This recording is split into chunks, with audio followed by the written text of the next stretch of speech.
Na na na na. Na na na na.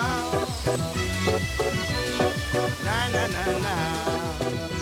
L'île de la Réunion, une île française au cœur de l'océan Indien. Quand on parle de la Réunion, on entend souvent des nouvelles du volcan, le piton de la Fournaise. On parle aussi du passage des baleines qui viennent s'accoupler et donner naissance à leurs petits. Cette île volcanique est réputée pour ses paysages grandioses, ses randonnées dans les cirques aux pitons acérés qui s'élèvent jusqu'à 3000 mètres d'altitude. Mais il est un trésor que les Réunionnais n'ont pas envie de partager, un trésor doré, qu'elles sont des milliers à fabriquer aux quatre coins de l'île et en toute saison. Ce trésor bien gardé, c'est le miel, ou plutôt les miels de la Réunion.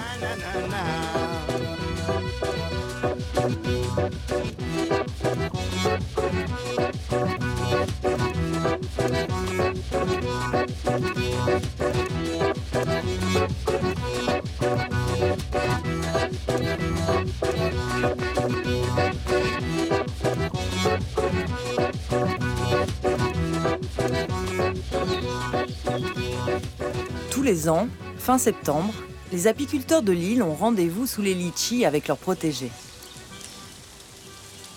Si tout le monde connaît le fruit, le litchi est d'abord un arbre.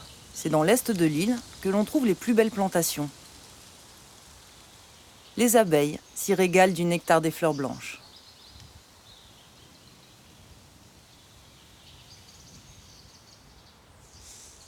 Pascal Fontaine, le plus gros producteur de l'île, est lui aussi au rendez-vous. C'est mes cocottes. Ouais, là, on va leur dire, bon, on va les dépouiller malheureusement. La mielée est terminée, hein. Donc on vient récolter le miel. Ici, les abeilles sont beaucoup moins agressives qu'en Europe, hein, qu'en métropole. Un minimum, un petit voile quand même. Hein. Comme on dit, si tu rentres en bœuf, tu seras en steak. Hein. Donc, calme, calme, et c'est bon. La ruche là-bas, on l'a fait en dernier. Pour celle-là, elle est un petit peu plus méchante.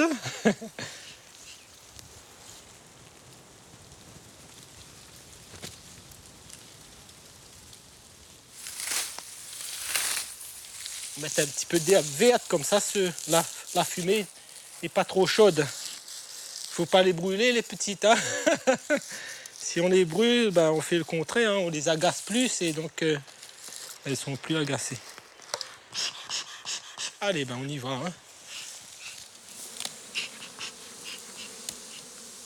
Quand tu vas chez quelqu'un, avant de rentrer, tu connais la porte. Ben, la ruche, c'est pareil.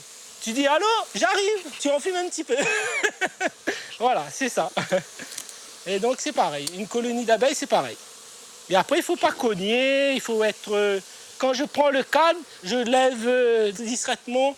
Ça stresse moins la colonie. On ne fait pas beaucoup de bruit. Et après, on fait un petit coup de fumée quand il faut. Hein.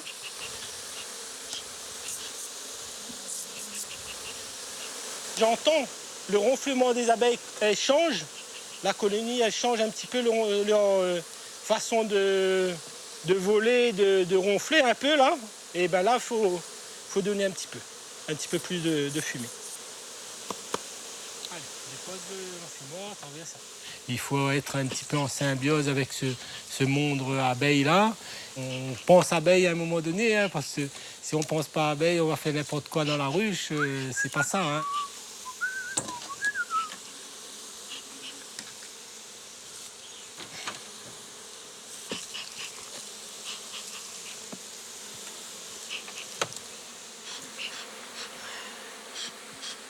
L'organisation de la ruche, en bas ici, on a la reine avec le couvain. Elle pond, il y a des œufs, des larves et tout. Vous voyez la quantité d'œufs, hein. La reine, elle carbure en ce moment, elle carbure. Hein. Et en haut, c'est ce qu'on récolte actuellement là, c'est du miel. Hein. C'est très joli là. Là, il y en a qui sont un petit peu plus pleines que d'autres. Hein, donc Là, ça va. La récolte, pour moi, pour cette année ici, c'était impeccable. Hein. On va ouvrir un peu ses entrailles pour voir qu'est-ce qu'elle nous a donné, cette petite. Toujours aussi jolie. Hein.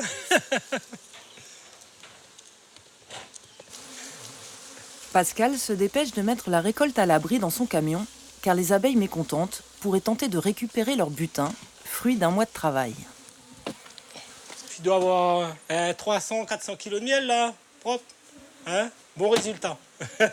Fier de moi et de mes abeilles. Pour Pascal, la récolte du miel de litchi va s'étaler sur 2 semaines.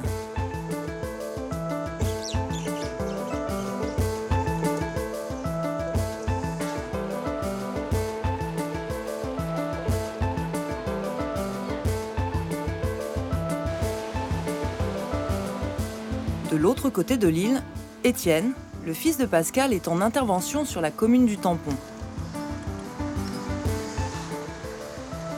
Étienne est né au milieu des abeilles. Depuis une dizaine d'années, il travaille avec son père. On a reçu un appel à la maison et il y a un essaim qui est arrivé chez un particulier. Et on va essayer de voir si c'est possible de le récupérer. Septembre, c'est aussi la période de migration des vieilles reines. Chassées de la ruche par les plus jeunes, elles s'envolent à la recherche d'un nouveau nid. La reine voyage toujours avec sa cour, protégée, au cœur de l'essaim. Moi, je pensais que c'était des frelons. Non, à La Réunion, on n'a pas de frelons. Il n'y en a pas. Non, il n'y a pas. Ah bah tant mieux s'il n'y en a pas. Mais il est énorme. Un moyen. C'est moyen? Moyen. Mais tant On mieux. va dire moyen. Parce que au moins, comme ça, on pourra traverser et pas avoir peur. Mhm. Donc, Ok. ils disent que quand il y a les saints dans une cour, c'est que c'est sain. Voilà, l'environnement est sain. Voilà. Là, elles dansent. Ben, peut-être qu'elles ont déjà repéré un spot et qu'elles indiquent l'endroit du spot à tout le monde. Étienne doit faire vite, avant que la colonie reparte. Il va tenter de récupérer l'essaim pour agrandir son cheptel.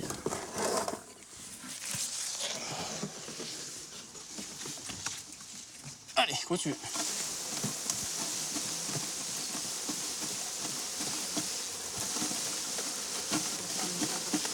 Mais bon.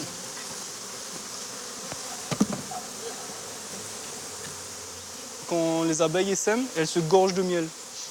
Donc, et quand une abeille est gorgée de miel, le mécanisme de piqûre ne peut pas se faire, à moins de l'écraser. Mais sinon, et elles sont pas, généralement, quand c'est comme ça, elles ont rien à défendre. Du coup, elles sont pas du tout agressives. Là, je regarde s'il n'y a pas la reine dans le peu d'abeilles qui restent sur la branche. Comme ça, je la mets directement dans la caisse.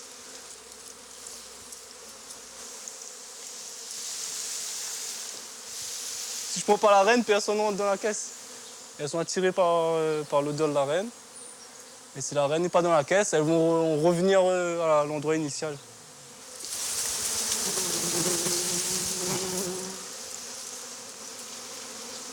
Là, elles battent le rappel. Donc tout va bien. Là, je pense que c'est bon, la reine est dedans. C'est quand elles ont l'abdomen en haut. Donc là, elles libèrent leur odeur pour indiquer à tout le monde que c'est à cet endroit-là qu'il faut venir. Voilà. Donc là, on est sûr que la reine est dans la caisse. C'est gentil. Merci, monsieur. De rien. Merci. Ça, c'est un miel de bérose. Ah, des baies roses. Voilà, poivrier. Le poivrier. Ça, bio en plus. Ouais, non, en bio.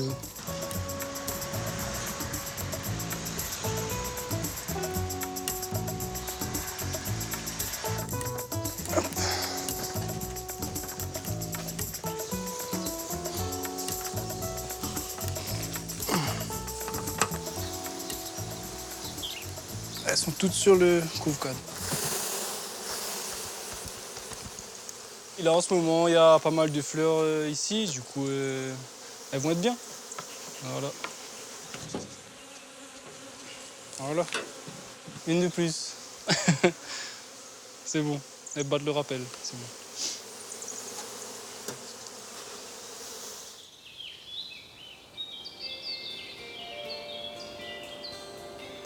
À La Réunion, les abeilles sont arrivées avant les hommes. Ce paradis de la biodiversité qui abrite une faune et une flore exceptionnelles a besoin des abeilles. L'abeille pays, comme on dit ici, fait aussi le bonheur de près d'1 millier d'apiculteurs. Grâce au climat tropical, ils peuvent récolter le miel toute l'année. La mielerie de Magdi Friedman se situe dans le sud de l'île. Magdi est arrivé à La Réunion quand il avait 6 ans. Après un début de carrière comme ingénieur dans le BTP, il a décidé de changer de vie et s'est lancé dans le miel bio.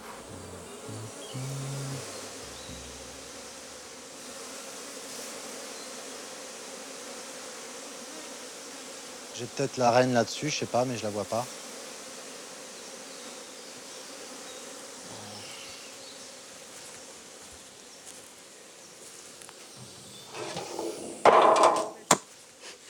Après, des fois, elle se laisse prendre, des fois, elle se laisse pas prendre. Des fois, elle te pique. Mais aujourd'hui, elles sont gentilles, aujourd'hui. Elles permettent beaucoup de choses. Tu vois, elles vibrent, là. Elles vibrent, elles ont une... Si tu mets tes mains dessus, tu sens, il y a une chaleur, ça vibre, il y a une énergie dedans. Et ben ça se transmet. Ça se transmet comme, je sais pas, faire un peu par exemple, avec les chiens, quand tu as peur d'un chien, le chien le sent. Avec les abeilles, c'est pareil. Ça se ressent, on échange des choses. Ça c'est très très beau, tu vois. Là, la tenue de cadre, elle est impeccable. Il n'y a pas une abeille qui bouge du cadre. Et quand tu regardes ce qu'il y a dessous, tout pondu d'un bout à l'autre. Celles-là, elles vont naître dans 10 jours maximum.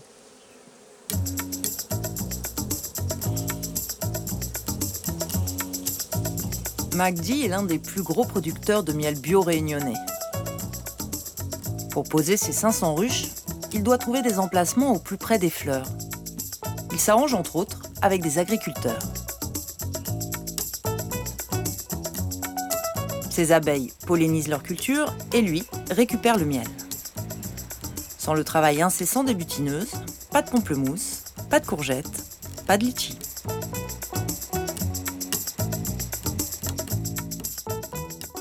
La saison de litchi est finie. Hein, voilà. Là, on a les premiers fruits qui sont sortis. Il reste encore quelques fleurs, mais plus assez pour vraiment que ça miel. Bon, et puis là, maintenant, on va décortiquer notre rucher pour finalement essayer de ramasser un peu de miel. On va voir ce qu'on trouve. C'est bon pour ça. OK, on est opérationnel. Leslie ou Jérôme, vous pouvez prendre des hausses, amener des hausses, commencer à amener des hausses de temps en temps.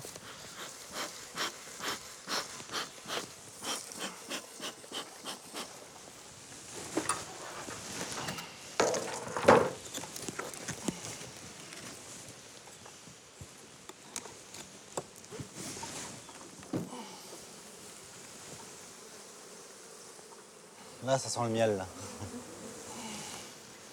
Voilà, là, on a un beau rayon de litchi. Elles sont pas très agressives aujourd'hui. Selon le comportement des abeilles, on arrive à sentir quelques odeurs, quelques phéromones qui sont dégagées. Les phéromones d'agressivité en particulier, celles-là sont peut-être les plus faciles à reconnaître. La mielée est finie, mais elles doivent encore trouver quelque chose à manger parce que sinon elles m'auraient attaqué. C'est une abeille endémique de l'océan Indien. Hein, Madagascar, Maurice, Rodrigue, les Seychelles. C'est une sous-lignée africaine qui est arrivée du continent africain, qui est passée par Madagascar et qui après s'est répandue à travers les îles, on suppose, pendant les cyclones, hein, sur des radeaux. Et en fait, elle a été préservée pendant très très longtemps de l'activité humaine. Elle a des qualités de douceur, elle a des qualités de productivité, de longévité qui sont assez exceptionnelles. Et c'est vraiment un trésor au niveau biodiversité internationale.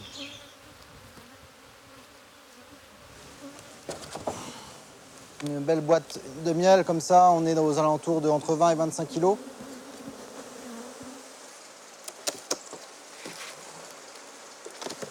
Moi, je l'entends plus, le bzz permanent. C'est comme, je sais pas, quelqu'un qui travaille à l'usine, il entend plus les bruits de son usine. Moi, j'entends plus les bruits de mes usines. Non, non, on s'habitue. Au début, on en fait des cauchemars. Après, c'est l'habitude.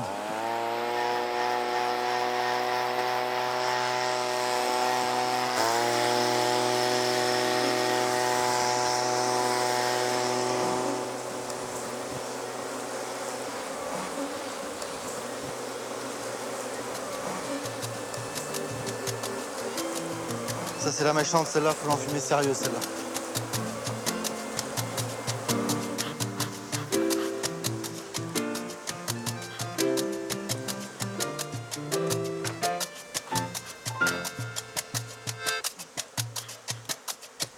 Sur ce rucher-là, c'est plutôt bon. Hein, on a ramassé à peu près en moyenne une boîte et demie par ruche. Là, on est content. Le camion est posé sur les amortisseurs. Faut pas qu'on passe devant la police. Non, mais ça va. Non, mais on avait un objectif de faire nos 60 oses dans la journée. On les a fait sur 2 ruchers. Bon, bah, c'est très bien. Tu fais celle-là, toi? On l'a pas déjà fait? Non, celle-là, elle n'est pas faite.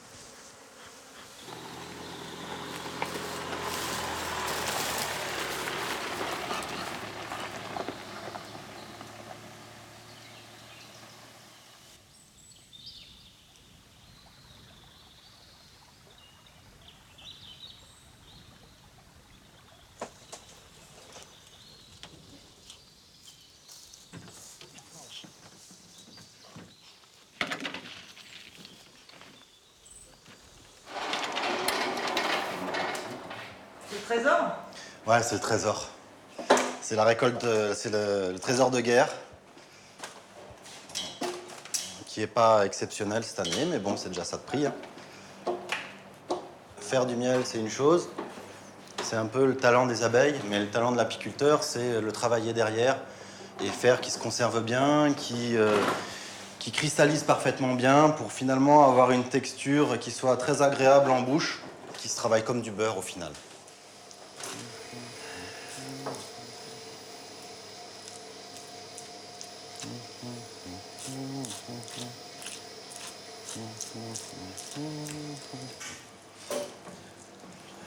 Ah, ça fait longtemps que j'ai pas eu des cadres de miel comme ça, bien pleins, bien operculés.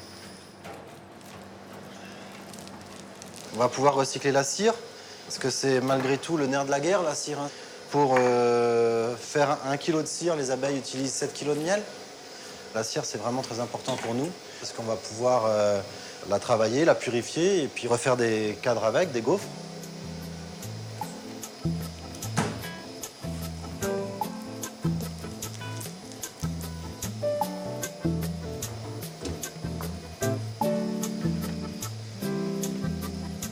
Donc là, on va faire tourner pas très vite au départ, dans un sens. Après, on va le faire tourner dans l'autre sens, un peu plus vite, de façon à vider les 2 faces de cadre. En quelques secondes, le miel coule à flot. Il sera ensuite décanté, filtré, puis mis en pot dans une dizaine de jours. Voilà, c'est le vin, il faut bien réussir sa vinification pour sortir un bon produit. Le miel, il faut arriver à le travailler parfaitement pour que quand le client ouvre son pot, ben, finalement, il ait tous les bienfaits du miel à l'intérieur. Ça a quelque chose d'apaisant de voir le miel couler. Chaque miel a sa couleur, son parfum et son goût. Le miel de baie rose et le miel de litchi sont les stars de l'île. Ils représentent 95% de la production des miels réunionnais. Le miel, les Réunionnais en raffolent. Il a longtemps remplacé le sucre. Et de nombreuses familles ont une ruche au fond du jardin. Jehan Colson a lui aussi ses propres ruches. Mais sa passion, c'est la cuisine. Jehan a grandi à La Réunion. Il est parti en métropole faire ses classes chez les plus grands chefs étoilés. Il est revenu au pays pour partager son goût de la cuisine gastronomique et bio avec des produits locaux. Et forcément, il a mis du miel à la carte. On bosse avec McD. En général, j'utilise ces miels soit dans une recette salée, soit sinon pour faire un condiment, assaisonner quelque chose, donner un petit coup de peps. Moi, j'adore les agrumes donc, et l'acidité, donc c'est vrai que pour contrebalancer un peu d'acidité, plutôt que du sucre ou quelque chose de moins caractéristique, j'aime bien apporter un peu de miel. Une sauce pour accompagner le dessert, on est parti sur une réduction de jus d'agrumes. Et le miel de Beurance, justement, il a un super équilibre. Il y a ce côté très végétal, donc très herbacé, et en même temps, à côté, des notes fruitées et sucrées, ce côté floral qu'on aime et qu'on recherche. Ouais. Voilà, ça va être bien. Sur cet entremets au miel de baie rose, la touche finale, des grains de pollen. Et c'est vrai que c'est très concentré. C'est pas du tout sucré comme un miel, c'est que le pollen, là, il n'est pas encore travaillé par les abeilles. On leur a prélevé dès leur sortie des fleurs, donc c'est de la fleur presque nature, hein. Mais c'est très très parfumé, quoi. On comprend pourquoi elles aiment ça. C'est des œillets de poète. Et donc on bosse avec une dame sur le marché qui nous fait ça sans les traiter. Rien que le nom est cool.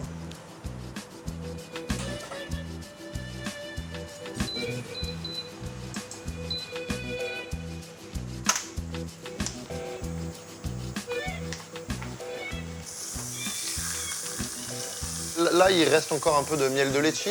Donc, tant qu'à faire, on va partir sur. On va jouer là, on va être frangeux vraiment. On va arrêter le côté un peu ambré. Là, c'est le miel pour le miel. Il faut que ce soit un sucré salé vraiment sympa. Il y a un truc qu'on fait souvent au restaurant, c'est les tomates un peu rôties. On essaye de leur enlever la peau. Sur le fond d'une plaque, on met un petit peu de sel. Facile. Et un produit sucré. Alors là, tant qu'à faire, on va rester dans le miel. Comme c'est avec ça qu'on va le servir.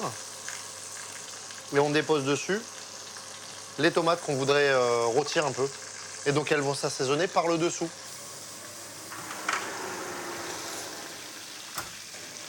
Ça, pendant ce temps-là, que dit la volaille?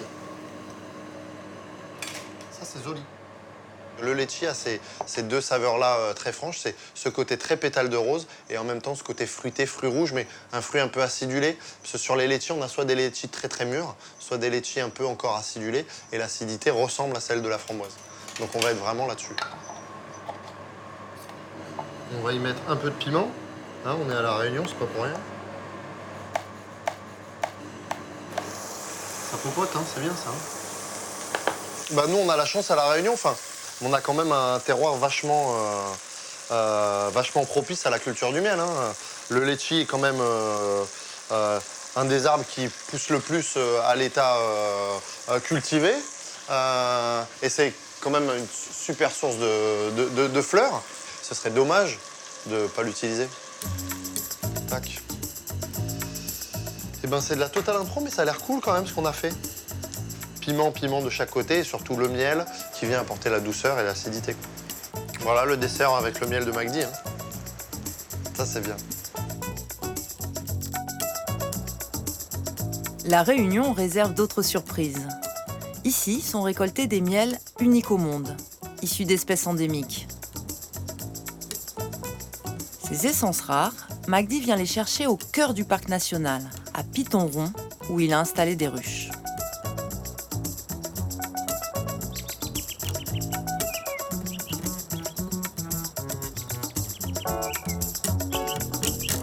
Moi ici je viens principalement pour le bois de fleurs jaunes.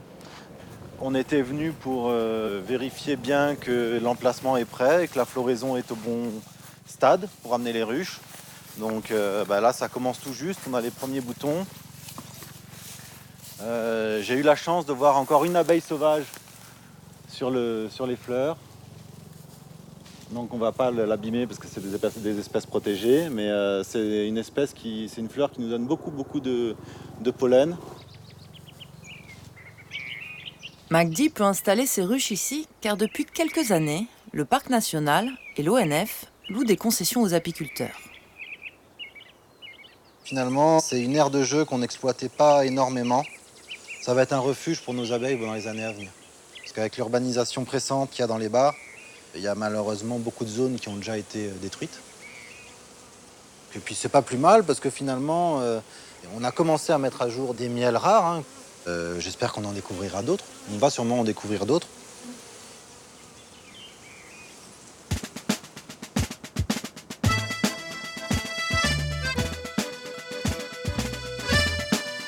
Avec 200 microclimats, il y a toujours une fleur à butiner quelque part sur l'île. Des forêts protégées, des cirques préservés, peu de grandes cultures chimiques, La Réunion offre un environnement propice aux abeilles.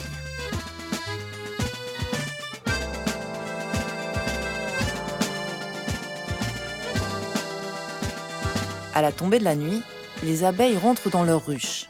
Elles y resteront jusqu'à l'aube.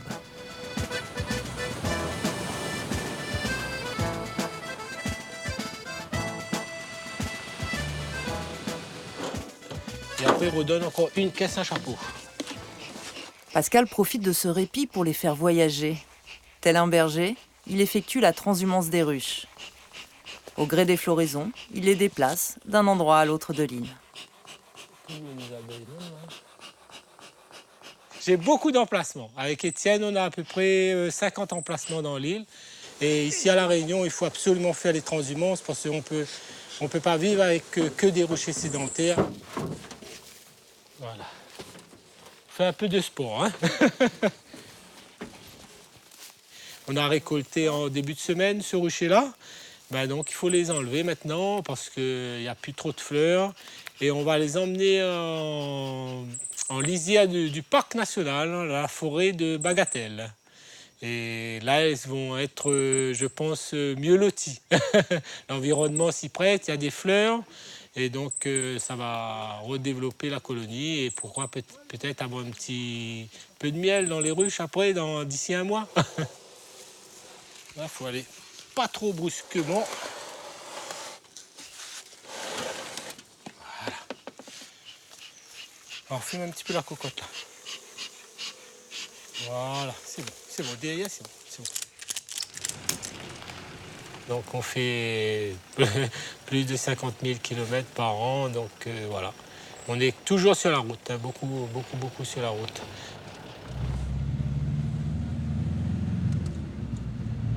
Là, on transhume, disons, tous les 2 mois, on a des transhumances, hein, pratiquement, hein, tous les 2 mois. Et bon, mais après on travaille la nuit, donc il faut pouvoir tenir aussi quand même, être habitué, quoi. Comme il fait nuit, les abeilles sont rentrées, donc elles restent dans leur ruche. Et c'est juste quand on va décharger, il faudra bien enfumer un peu. Et voilà, et après les déplacer. Hein. Et bon là on enfume. Donc quand on enfume, même s'il y a du bruit, ça fait rien. Allez, comme ça, allons. Allez, pesez. La lumière peut gêner les abeilles. Pascal utilise donc une lampe rouge car elle ne voit pas cette couleur. Demain, au réveil, elles découvriront de nouvelles saveurs, dans un environnement riche en nectar de forêt. Bon, attends là. Maintenant, elles vont bien travailler, je pense. D'ici fin de semaine prochaine, non, pas semaine prochaine, l'autre semaine, on va venir les regarder. Et on verra le résultat ensuite. On verra demain. Demain, ça sera un autre jour. Après une courte nuit, Pascal est déjà à pied d'œuvre. 3 samedis par mois, il vend son miel sur le marché de Saint-Pierre. Des roses, litchis, toutes fleurs aux forêts, madame, si vous voulez. Hein. Voilà, 4 €. Merci, bonne journée à vous. Au revoir. Ouais, j'ai le miel de Bérose, le fameux miel de Bérose, lui, on le récolte en mars-avril. Bon, ça représente à peu près 70% de la récolte annuelle, hein, de la ruche. Après, on a le miel de litchi, le fameux miel de litchi qui est crémeux. Hein. Après, j'ai du miel de toute fleur. Toute fleur, lui, bon, celui-là, c'est dans le sud sauvage que j'ai récolté vers Saint-Philippe. Un Bérose. Ouais. Les Réunionnais consomment 2 fois plus de miel qu'ils n'en produisent. Ils sont tous bons de toute façon. Hein. Une aubaine pour Pascal. Depuis que je suis dedans, j'essaie d'avoir toujours un stock tampon. J'ai pas pu l'avoir parce que tout le temps j'ai des nouveaux clients et donc voilà. D'un sens tant mieux. Voilà. Oui, ouais. Son miel est vraiment excellent. On le prend qu'ici. Mais moi, le litchi, bien sûr, j'adore le litchi, mais après, je goûte à tout, parce qu'ils sont tous bons, quoi, finalement. Grâce à ses 600 ruches et à sa parfaite connaissance de l'île, Pascal produit le miel d'exception. Ah non, il faut pas Et celui-là, c'est un miel de thym rouge. Et lui, fleurit dans la forêt de Bélouve, Bébour, à la plaine des Palmistes, au cœur du parc. C'est nouveau, non? Ouais, c'est un peu, c'est plus rare celui-là. On l'a pas souvent. C'est pour ça que peut-être vous n'avez pas encore vu, c'est celui-là. Et c'est quoi, thym rouge? Thym rouge, c'est l'arbre de thym rouge. C'est un arbre endémique de la Réunion. Lui, il fleurit dans les hauteurs de l'île. Le miel de thym rouge, qu'on appelle aussi miel vert, est le roi des miels. Une production confidentielle, une émeraude réunionnaise. C'est dans la forêt primaire de Bébour-Bélouve que Pascal a découvert le thym rouge. Cet arbre rare ne pousse qu'à la Réunion et sur l'île Maurice. Ses fleurs offrent aux abeilles un nectar divin, un Graal qu'il faut mériter. Même quand il n'est pas avec ses abeilles, Pascal pense à elles. Et la nature est pour lui une véritable source d'inspiration. Je suis un passionné et on pourrait dire un chasseur de miel aussi. On va faire des courses de montagne, on va s'entraîner, on regarde, on observe, on entend un petit ronflement d'abeilles, donc on dit ben, où est-ce qu'elle est? On cherche sur quelle fleur, quel arbre. Et voilà quoi. Et après on se dit oh si j'aurais une petite place là pour mettre quelques ruches, ça serait super. Hein. En forêt, l'apiculteur devient botaniste. Pour trouver un miel rare, il faut connaître les plantes, leur période de floraison qui varie en fonction de l'altitude et de l'emplacement sur l'île. Le miel de thym rouge, c'est ça, cet arbre-là. Là, on a encore un petit peu de floraison en haut là. Bon, la floraison est pratiquement terminée. Et c'est un miel qui est très très rare. Il ne fleurit pas systématiquement, d'année en année, s'il est irrégulier dans ses floraisons. Les anciens l'appelaient miel vert, donc ça existait depuis longtemps. Et malheureusement, avec la déforestation, on a coupé les arbres de thym rouge et il y a eu de moins en moins. Et donc, c'est pour ça que nous, maintenant, on crapahute un peu pour avoir ce fameux miel-là. On le garde vraiment pour des occasions. C'est comme un vin, un bon vin.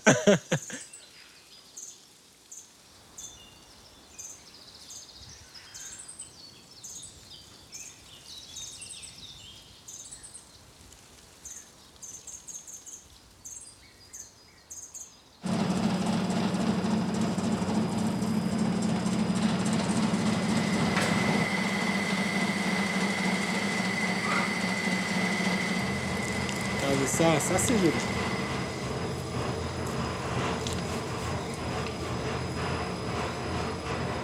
Là, il faut le bichonner. Il n'y en a pas beaucoup, donc il ne faut pas perdre une goutte. Là, on voit bien le petit reflet vert. Hein. Le miel de thym rouge est très très parfumé. Hein, j'ai jamais mangé un miel aussi parfumé que ça en bouche. Ah, il vous arrache la bouche. Le parfum, il reste bien dans la bouche. Hein. Et excellent. Hein. Dans l'année, on arrive à récolter le thym rouge deux petites mielées. C'est dérisoire la production. C'est à peine 150 kilos, 200 kilos. Mais ça nous fait plaisir quand même. C'est un petit défi. On doit avoir à peu près 3 ou 4, pas plus, apiculteurs qui se lancent les mêmes défis, d'avoir des petits miels comme ça, spécifiques, et faire plaisir à leur clientèle, quoi. Le miel vert a beau être l'un des plus chers du monde, la clientèle est sur liste d'attente.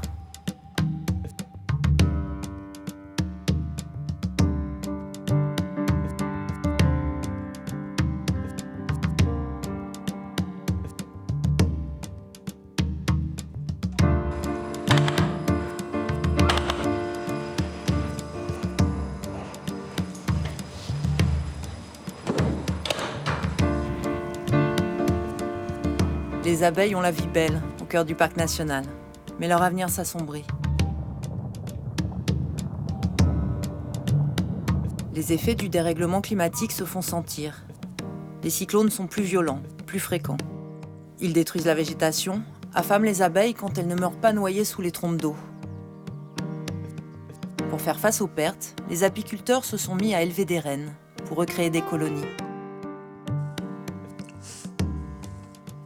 Dans sa cabane, Magdi sélectionne des larves qui deviendront des reines.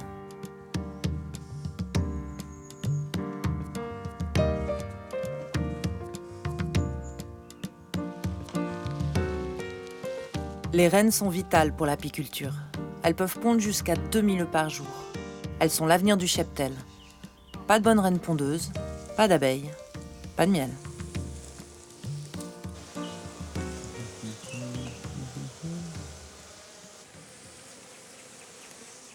J'avais déjà marqué, elle est là.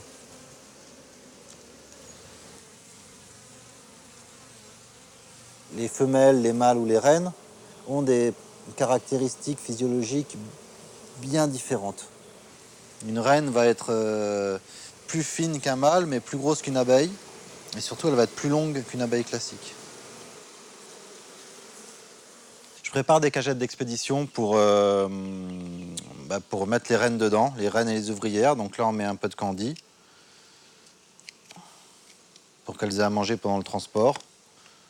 Que quand les clients les ramènent chez eux, elles ne meurent pas de faim.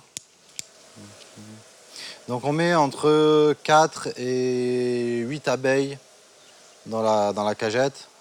En dessous, c'est pas assez, au-dessus, c'est trop.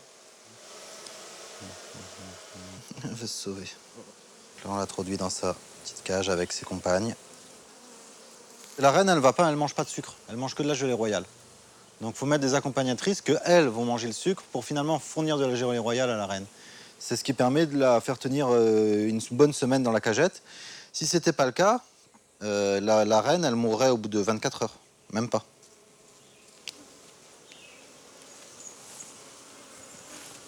Okay. Ah, elles peuvent faire le tour du monde. Hein. Il y a tout un commerce de reines qui s'organise. Donc moi, j'en expédie quelques-unes vers la métropole. Dans l'autre sens, c'est strictement interdit. Parce qu'on n'a pas toutes les maladies encore. On a encore préservé de certaines maladies. Donc voilà, là, on a une reine qui est prête à être vendue. Hop, dans la poche. Magdi produit 500 reines par an. Il les vend 25 € l'unité. Depuis 2017, la demande ne cesse d'augmenter car de nombreuses colonies ont été décimées.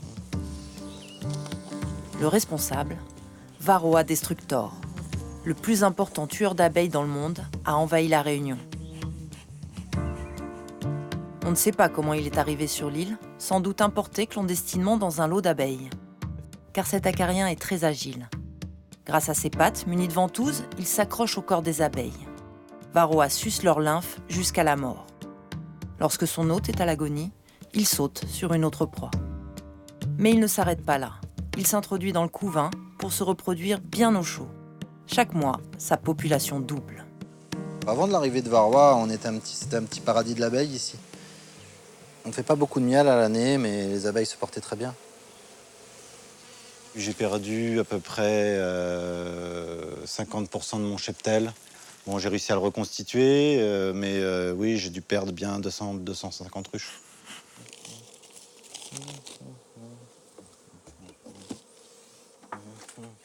Jusqu'à l'arrivée du Varroa, chaque famille réunionnaise avait sa ruche. Alors depuis 20 ans que les Réunionnais ont commencé à habiter dans les immeubles, ça s'est forcément perdu, mais il y avait quand même quelqu'un qui avait une ruche dans la famille. Et là, malheureusement, ça a été l'apiculture traditionnelle a été la première touchée par l'arrivée du Varroa. Beaucoup de gens se sont dit « Oh, c'est pas grave, nos abeilles vont s'adapter ». Sauf que le parasite est le parasite et que si on ne fait rien, le parasite s'occupe de vos abeilles. Bon nombre d'amateurs ont perdu leur ruche, faute de traitement et de connaissances. L'arrivée du parasite a modifié les pratiques apicoles sur l'île. Il faut désormais traiter les ruches et effectuer régulièrement des comptages Varroa pour vérifier les taux d'infestation.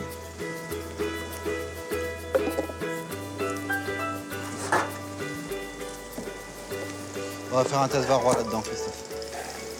Celle-ci. Pour faire un comptage varroa, il suffit de mettre des abeilles et du sucre glace dans un bocal.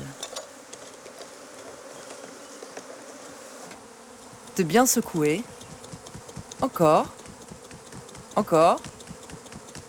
Le sucre va décoller les parasites du dos des abeilles. Ok, donc le résultat de l'histoire. Là, on en a un, on en a deux, on en a trois. Moins de 1%, on est très correct. Hein, maintenant, on va continuer la saison comme ça, et puis on va bien voir ce que ça va donner. Mais a priori, les essaims vont être de qualité. Varroa Destructor ne s'est pas contenté des ruches. Il a aussi décimé les abeilles sauvages. Face à ce fléau, toute la filière apicole a dû réagir pour enrayer la mortalité des abeilles. Sans abeilles, c'est toute la biodiversité de l'île qui est menacée.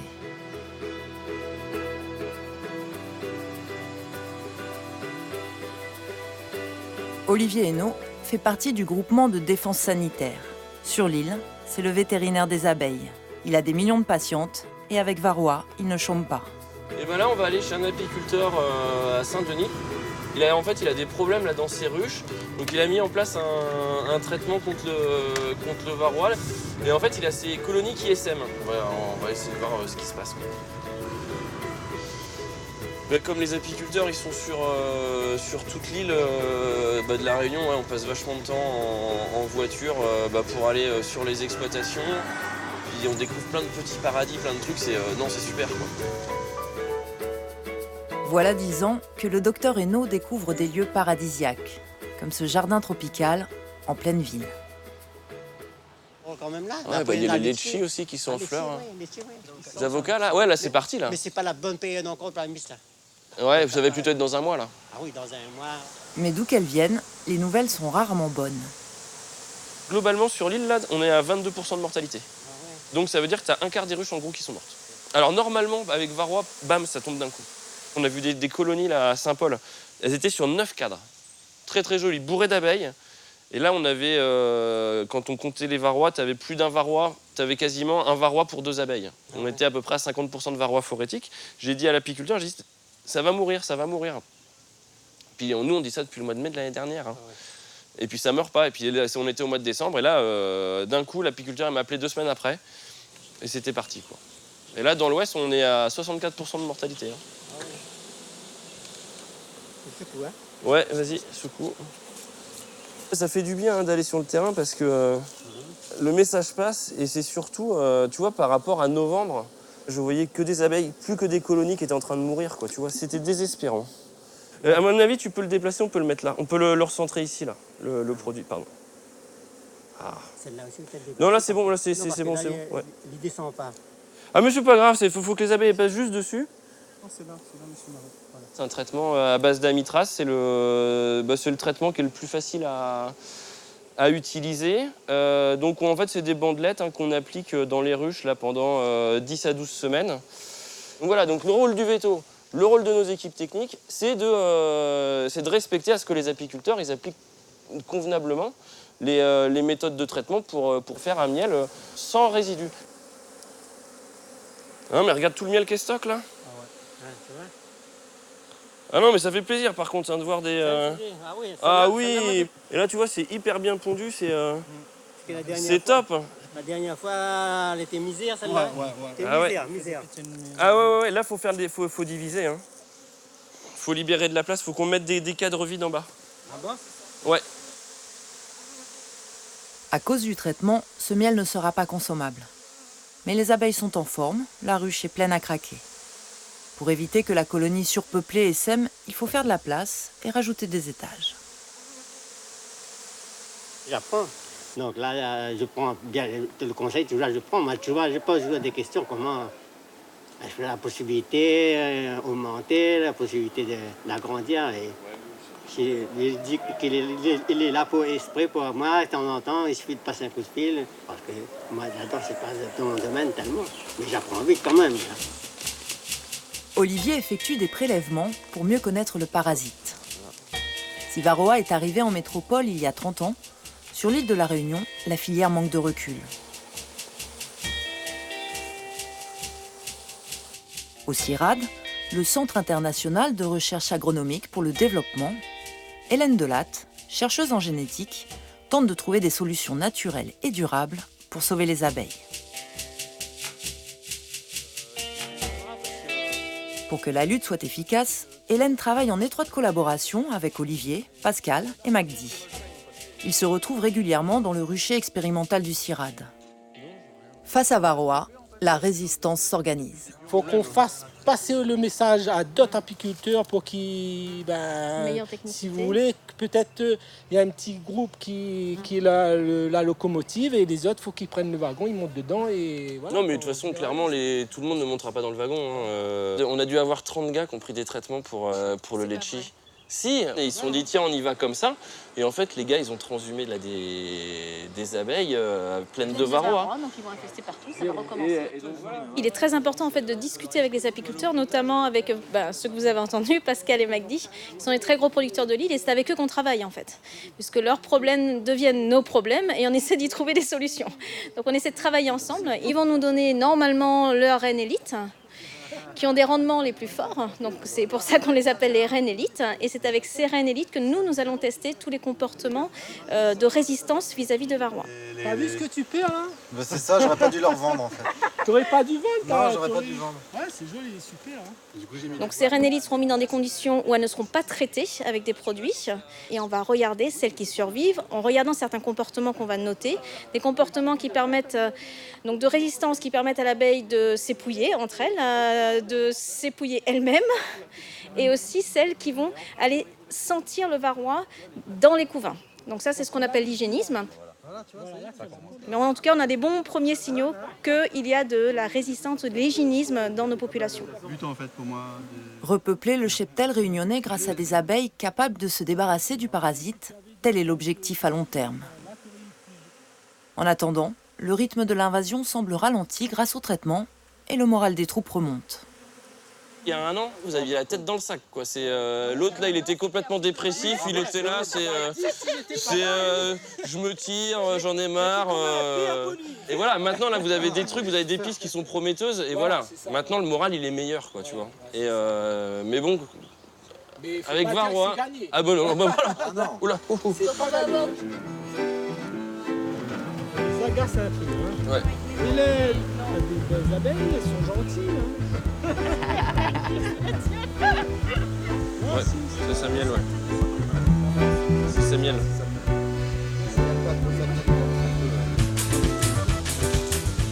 Ça fait déjà plus de 30 ans que je suis dedans hein, en tant que professionnel. Mais j'en apprends encore. Hein. Pour moi, personnellement, je me lance souvent des défis. Hein. Je ne suis pas encore au top. Pour moi. Hein. Moi, mon plus grand défi, là, pour l'année prochaine, c'est de revenir un peu à la normale, en termes de nombre de ruches. Et après, on va voir la production. En général, ça devrait suivre.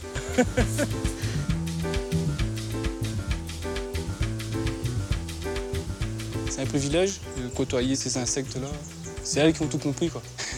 Il faut que l'homme prenne exemple sur ces petites bébêtes-là et ça sera bien.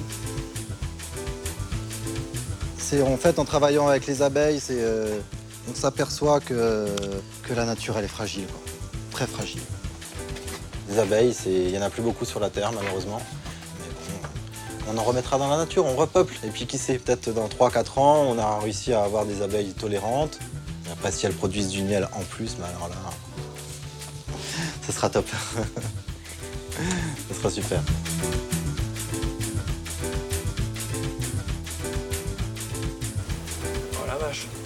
C'est un truc de malade. C'est bourré de miel en fait. C'est totalement inespéré. Alors là, franchement, je m'y attendais vraiment pas de trouver une colonie avec autant de force, quoi. Bon, en fait, on va récolter le miel, quoi. Et puis je traiterai après, quoi.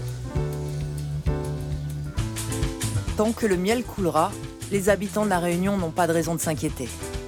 L'invasion du varroa a dévasté de nombreuses colonies.